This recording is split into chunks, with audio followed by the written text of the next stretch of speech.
নমস্কাৰ ছাত্ৰ ছাত্ৰীসকল, তোমালোকে যদি মেট্ৰিক পৰীক্ষাত গণিতত 90+ অৰ্থাৎ লেটাৰ মাৰ্কছ পাব বিচাৰিছা তেনেহলে তোমালোকে সঠিক চেনেলটো চাই আছা। কাৰণ যেহেতু মই নিজেই মেট্ৰিক পৰীক্ষাত গণিতত 100ৰ ভিতৰত 99 পাবলৈ সক্ষম হৈছিলো, গতিকে মোৰ লক্ষ্য তোমালোককো মোৰ দৰে গণিতত 90+ অৰ্থাৎ লেটাৰ মাৰ্কছ পোৱাত সহায় কৰা। গতিকে তোমালোকে মোৰ ওপৰত বিশ্বাস ৰাখি ভিডিঅটো স্কিপ নকৰি শেষলৈ চাই থাকিবা। আজি আমি অনুশীলনী 3.3 কোৱেশ্চন নম্বৰ 6 আলোচনা কৰিম। যাবা কোৱেশ্চন নম্বৰ 6ত কি দি আছে?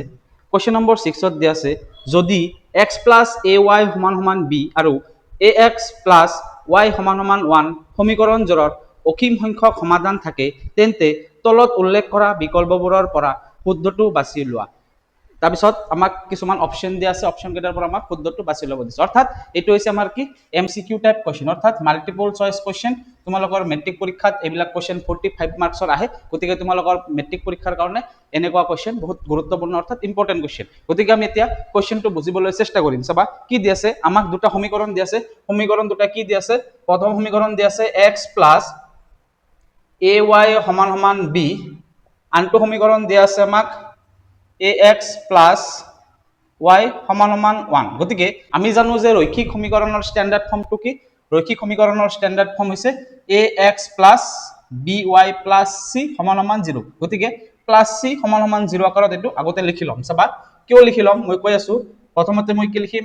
x plus ay, ইয়াতে plus b আছে, plus b টো মই সমান সমানৰ বাওঁফালে লৈ আহিম। সেই কাৰণে কি হৈ যাব? minus b সমান সমান 0। ইয়াতে একো নাই মানে 0 হৈ গ'ল। আৰু ইয়াতে কি আছে? ইয়াতে আমি লিখিব পাৰিম ax plus y, ইয়াতে plus 1 আছিল, plus 1 টো মই সমান সমানৰ বাওঁফালে লৈ আহিম, minus 1 হৈ গ'ল। ইয়াতে একো নাই মানে কি থাকিল? 0 থাকিল। গতিকে আমি এইটো আকাৰত কিয় লিখিলো? কাৰণ আমাক কোৱেশ্চনত কি দিয়া আছে? এই সমীকৰণজোৰৰ কি আছে? অসীম সংখ্যক সমাধান থাকে। কি বুলি কৈছে? অসীম সংখ্যক সমাধান বুলি কোৱেশ্চনত আমাক দিয়া আছে। গতিকে এই দুটা সমীকৰণৰ যদি অসীম সংখ্যক সমাধান থাকে তেনেহলে আমি কন্ডিশন কি পাইছিলো?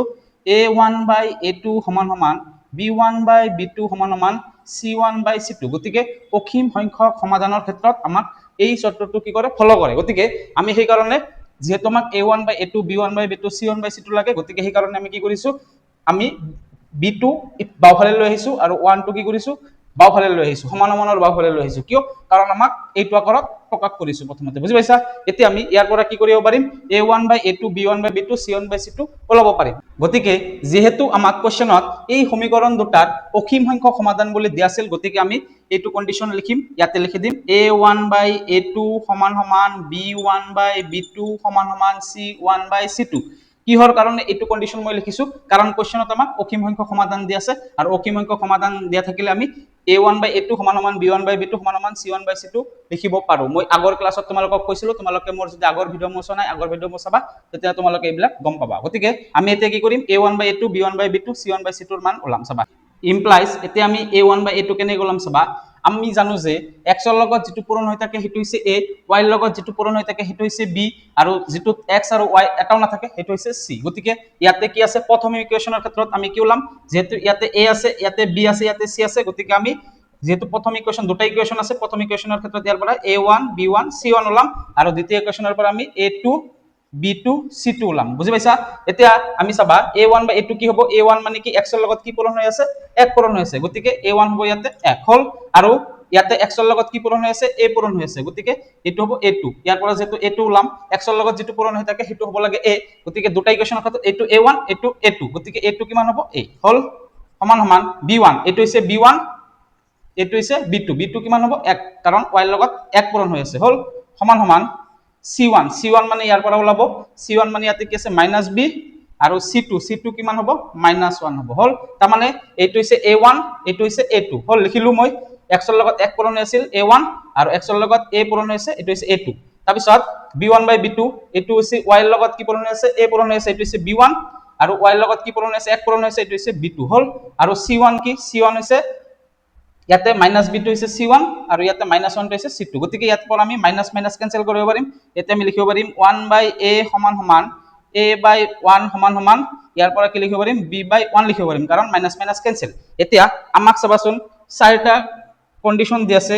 a সমান সমান 1, b সমান সমান 1, দুই নম্বৰটোত দি আছে a সমান সমান -1, b সমান সমান -1, তিনি নম্বৰটোত দি আছে a সমান সমান 1, b সমান সমান -1, 4 নম্বৰটোত দিয়া আছে a সমান সমান -1, b সমান সমান 1। গতিকে কোনটো সত্য হ'ব আমি এতিয়া এৰ মান আৰু বিৰ মান যদি ইয়াতে বহাই দিওঁ আমি গম পাম চাবা এতিয়া প্ৰথম কন্ডিশনত কি দি আছে a সমান সমান 1 b সমান সমান 1 তাৰ মানে এৰ মান 1 বিৰ মান 1 গতিকে আমি ইয়াতে বহাই দিম ইয়াতে 1/a আছে এৰ মান কিমান 1 বহাই দিম সমান সমান এৰ মান 1 বহাব দিছে 1/1 হ'ব সমান সমান বিৰ মান কিমান হ'ব বিৰ মান 1 বহাম তলত আছে 1 1 লিখিলো গতিকে চোৱাচোন ইয়াৰ পৰা 1 1 1 বুলি লিখিব পাৰিম না নাই কাৰণ 1/1 মানে 1 1/1 মানে 1 1/1 মানে 1 গতিকে তিনিটা সমান ওলাইছে কোনটোৰ ক্ষেত্ৰত এৰ মান 1 আৰু বিৰ মান 1 বহাই গতিকে এটো সঁচা হল এতিয়া দুই নম্বৰ শৰ্তটো আমি চাও সঁচা না মিছা কি আছিল 1/a এৰ মান কিমান বহাব দিছে -1 গতিকে -1 বহাম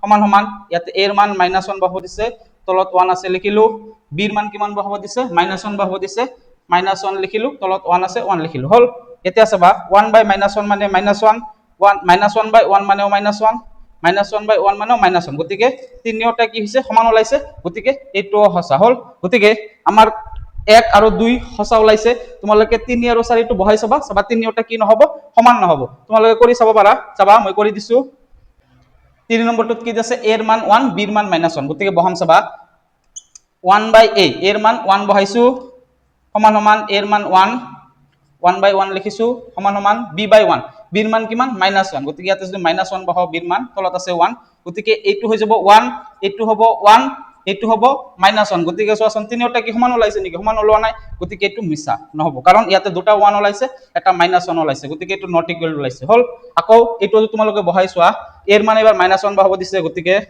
1/-1 সমান সমান -1/1 সমান সমান এৰ মান -1 বহাই আছো মই আৰু বিৰ মান 1 বহাব দিছে গতিকে বিৰ মান 1 আৰু তলত 1 আছে হল এটোৰ মান কি হ'ব -1 এটোৰ মান হ'ব -1 এটোৰ মান হ'ব 1 গতিকে চোৱাচোন -1 সমান ওলাইছে কিন্তু ইয়াতে 1 ওলাইছে গতিকে এটো নট ইকুৱেল ওলাইছে গতিকে এটোও নহব গতিকে 1 আৰু 2 সঁচা ওলাইছে আমাৰ এটো কন্ডিশনৰ ক্ষেত্ৰত কাৰণ আমাক অসীম সংখ্যক সমাধান দিয়া আছিল আৰু অসীম সংখ্যক সমাধান হৈছে a1/a2 b1/b2 c1/c2 তিনিটা সমান হ'ব লাগে গতিকে এৰ মান 1 আৰু বিৰ মান 1 বহাই আমি তিনিটা সমান পাইছিলো আৰু এৰ মান -1 আৰু বিৰ মান -1 বহাই আমি তিনিটা সমান পাইছিলো হল গতিকে আমাৰ সেই কাৰণে 1 আৰু 2 শুদ্ধ হল গতিকে 1 আৰু 2 শুদ্ধ কোনটো অপচনত আছে অপচন নম্বৰ সি ত আছে গতিকে অপচন সি ইজ দা ইয়াৰ কাৰেক্ট আনসাৰ বুঝি পাইছা এতিয়া আমি কোশ্চেন নম্বৰ 7 আলোচনা কৰিম চাবা কি দিয়া আছে কে এৰ কি মানৰ বাবে তলৰ ৰৈখিক সমীকৰণ জোটটোৰ অসীম সংখ্যক সমাধান থাকিব তাৰ মানে আমাক 7 নম্বৰটোত কি দিয়া আছে তলত দুটা রৈখিক সমীকরণ দিয়া আছে কি রৈখিক সমীকরণ দিয়া আছে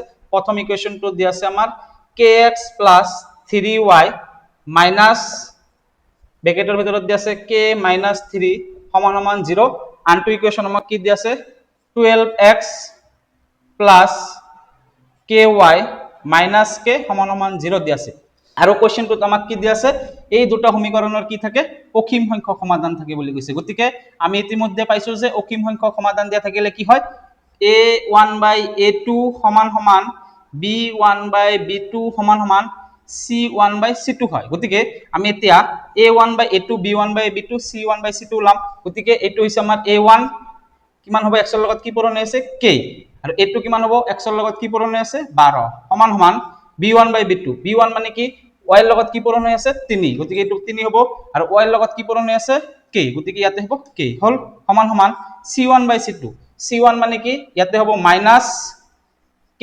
- 3 আৰু c2 কিমান হ'ব -k হল গতিকে ইয়াৰ পৰা মাইনাস মাইনাস ক্যান্সেল তাৰ পিছত আমি কি লিখিব পাৰিম k/12 = 3/k = ওপৰত থাকিব k - 3 কাৰণ মাইনাস ক্যান্সেল ইয়াতে মাইনাস ক্যান্সেল তলত থাকিব k গতিকে আমাক এতিয়া অপচন 4টা দিয়া আছে a দিয়া আছে কিমান k এর মান -6 b দিয়া আছে k এর মান 4 c দিয়া আছে k এর মান -4 d দিয়া আছে k এর মান 6 গতিকে এতিয়া আমাৰ k এৰ মান ওলাব দিছে কোশ্চেনটোত কৈছে k এৰ কি মানৰ বাবে গতিকে a b c d k এৰ কি মানৰ বাবে এইটো আমাৰ তিনিওটা কি হ'ব সমান হ'ব গতিকে তোমালোকে বহাই চাবা k এর মান -6 বহাই চাবা মিলে না নাই তিনিওটা সমান হয় না নহয় k এর মান 4 বহাই চাবা সমান হয় না নহয় k এর মান -4 বহাই চাবা সমান হয় না নহয় k এর মান 6 বহাই চাবা সমান হয় না নহয় গতিকে মই কি কৰিম k এর মান 6 বহাই চাও মিলে না নাই চাও k এর মান যদি মই 6 বহাও চাবা মই যদি এইটো বহাও তেনেহলে k এর মান যদি 6 বহাও k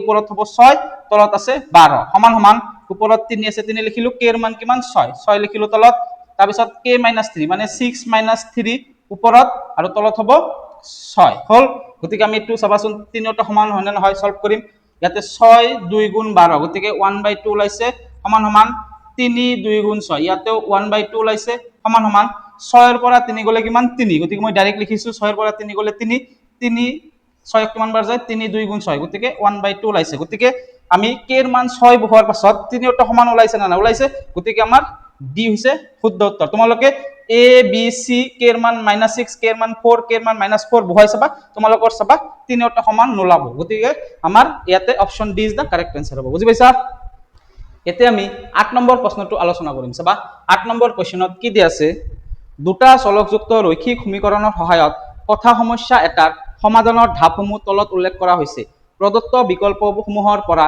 শুদ্ধ ক্ৰমটো বাছি উলিওৱা 1 নম্বৰটো দি আছে চলক ব্যৱহাৰ কৰি অজ্ঞাতবোৰক প্ৰতিনিধিত্ব কৰা 2 নম্বৰটো দি আছে সমীকৰণবোৰক সমাধান কৰা 3 নম্বৰটো দি আছে প্ৰয়োজনীয় সমীকৰণ গঠন কৰা 4 নম্বৰ দি আছে ফলাফল ব্যাখ্যা কৰা তলত আমাক চাৰিটা অপচন দি আছে এ বি সি ডি গতিকে আমি চাৰিটা অপচনৰ পৰা বাছি ওলাব লাগে কোনটো শুদ্ধ গতিকে কোৱেশ্চনত আমাক কি দি আছে প্ৰথমতে আমি কোৱেশ্চনটো বুজিবলৈ চেষ্টা কৰিম চাবা দুটা চলকযুক্ত ৰৈখিক সমীকৰণৰ সহায়ত কথা সমস্যা এটাৰ সমাধানৰ ধাপসমূহ তলত উল্লেখ কৰা হৈছে তাৰ মানে দুটা চলকযুক্ত ৰৈখিক সমীকৰণৰ যেটো আমাৰ আছে লেসনটোৰ নামে হৈছে দুটা চলকযুক্ত ৰৈখিক সমীকৰণ জোন গতিকে এই লেসনটোত আমি কিছুমান কি পাইছো কথা সমস্যা পাইছো অৰ্থাৎ ওয়ার্ড প্রবলেম পাইছো কি পাইছো ওয়ার্ড প্রবলেম মানে কি কথা সমস্যা ওয়ার্ড প্রবলেম কোনবিলাক ওয়ার্ড প্রবলেম অর্থাৎ কোনবিলাক কথা সমস্যা চাবা তোমাক ধৰি লৈছো কোৱেশ্চনত দিয়া আছে দুটা সংখ্যাৰ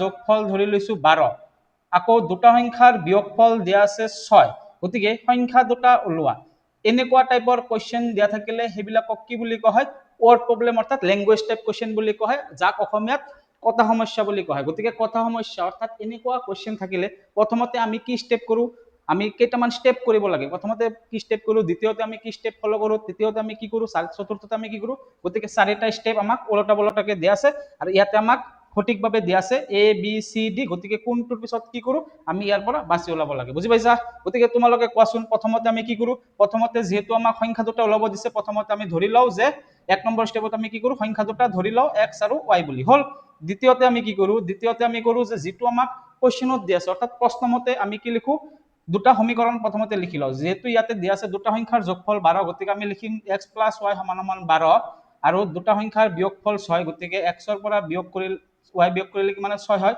গতিকে প্ৰথমতে আমি নজনা যেটো আমি নাজানাটো আমি প্ৰথমতে x আৰু y বুলি ধৰি লও দ্বিতীয়তে আমি প্ৰশ্নমতে কোৱেশ্চনত যেটো দিয়া থাকে সেই হিচাপত আমি কি কৰো সমীকৰণ গঠন কৰো 3 নম্বৰত আমি কি কৰো যিকোনো পদ্ধতি অপনয়ন পদ্ধতি নহলে প্ৰতিস্থাপন পদ্ধতি যিকোনো পদ্ধতিৰ সহায়ত কি কৰো x ৰ মান বা y ৰ মান আমি ওলাও অৰ্থাৎ x আৰু y ৰ মান ওলাও মানে কি আমি সমস্যাটোৰ সমাধান কৰো হল আৰু 4 নম্বৰটোত আমি কি কৰো 4 নম্বৰটোত আমি ফলাফল যেটো ওলাই ফলাফলটো আমি কি ব্যাখ্যা কৰো বুজি পাইছা লাষ্টত আমি লিখি দিও যে যেটো আমি ধৰি লৈছো লাষ্টত আমি লিখি দিও যে সংখ্যা দুটা সমান সমান লাষ্টত আমি লিখি দিব লাগিব না নাই যেটো আমি ধৰিছিলো সংখ্যা দুটা x আৰু y বুলি যেটো ধৰিছিলো গতিকে লাষ্টত আমি লিখি দিব লাগিব যদি সংখ্যাটো যদি আমাৰ 6 হয় আনটো সংখ্যা যদি 6 হয় অৰ্থাৎ x ৰ মান 6 y ৰ মান 6 হলে আমি কি হ'ব ইয়াতে আমি লিখি দিম 6 আৰু 6 বুলি লিখি দিম আমি ধৰি লৈছো আমি নাজানো সমাধান কৰা নাই গতিকে সমাধান কৰাৰ পিছত যেটো আমি ওলাৱাৰ পাছত আমি লিখি দিম লাষ্টত যে সংখ্যা দুটা 6 আৰু 6 বা 2 আৰু 4 যেটো ওলাই হেতু লিখি দিও গতিকে এইটো স্টেপ আমি ফলো কৰো এনেকুৱা কোৱেশ্চনৰ ক্ষেত্ৰত প্ৰথমতে আমি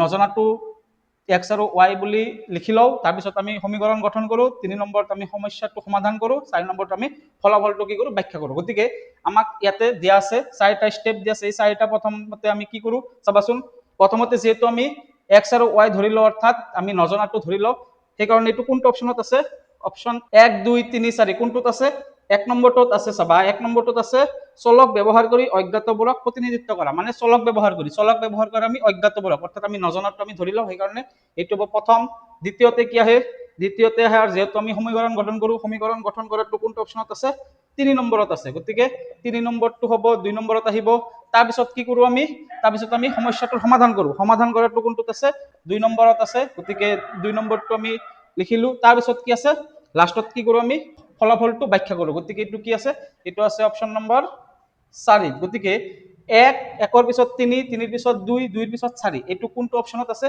অপচন নম্বৰ বি ত আছে গতিকে option B is the correct answer বুজি পাইছা যদি ভিডিঅ'টোৰ পৰা অলপ হ'লেও উপকৃত হোৱা বুলি ভাবিছা তেনেহ'লে ভিডিঅ'টো বন্ধু বান্ধৱীৰ সৈতে শ্বেয়াৰ কৰি দিবা আৰু কমেণ্ট ছেকশ্যনত জনাবা যে ভিডিঅ'টো কেনেকুৱা লাগিল আৰু চেনেলটো যদি এতিয়ালৈকে ছাবস্ক্ৰাইব কৰা নাই চেনেলটো ছাবস্ক্ৰাইব কৰি দিবা কাৰণ তোমালোকৰ এটা ছাবস্ক্ৰাইবে মোক আগন্তুক ভিডিঅ' বনাবলৈ উৎসাহ প্ৰদান কৰে অৰ্থাৎ মটিভেশ্যন আগবঢ়ায় গতিকে চেনেলটো ছাবস্ক্ৰাইব কৰি কাষতে থকা বেল আইকনটো প্ৰেছ কৰি দিবা যাতে নতুন ভিডিঅ' আপলোড হ'লে সৰ্বপ্ৰথমে নটিফিকেশ্যন পাই যোৱা ধন্যবাদ পুনৰ লগ পাম আগন্তুক ভিডিঅ'ত